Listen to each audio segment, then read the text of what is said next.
In today's video, we head back to Carrizo Plain to explore some new places and showcase the best of what we saw this year. This is my quick update on the Super Bloom.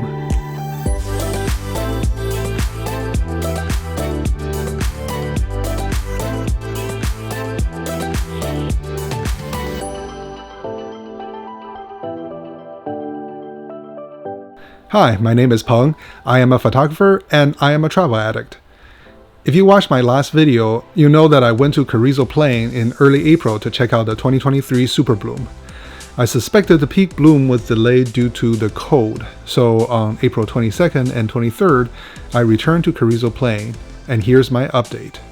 We actually spoke to a ranger, and he confirmed that the bloom pretty much peaked last week, which is 3 weeks behind 2017 and 2019.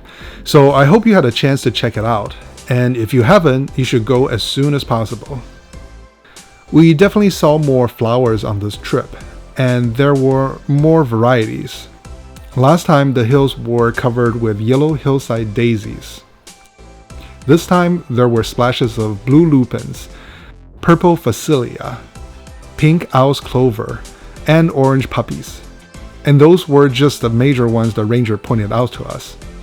He also told us the dominant bloom varies by year, which explains why we saw only fiddlenecks in the area that was covered in tidy tips in 2017. For this trip, we were also able to do some hikes and explore some new areas, including the road up to Caliente Ridge, and it was amazing. Besides the stunning view of Carrizo Plain down below and the flower-covered timber range in the distance, the Caliente Ridge itself was covered in flowers, including these bizarre-looking desert candles. According to the ranger, they are rare to see down on the plains, but up here in the sandy slopes, they grow in abundance. There were also plenty of boondocking spots, so we picked one on the ridge that gave us views of both sides of the mountain. You can access Caliente Mountain Road from just outside Selby Campground. One good thing to note, we met the ranger while the road crew was clearing rock slides. They have been actively regrading the roads around here. Some badly eroded roads we took 2 weeks ago were a lot easier to traverse this time around. With that said, I don't have too much more to add, so here are some of my favorite clips from the 2023 Carrizo Plain Super Bloom.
Well, I hope you enjoyed this video. If you did, please leave a like. If you want to see more videos like this, please consider subscribing, and I will see you next time.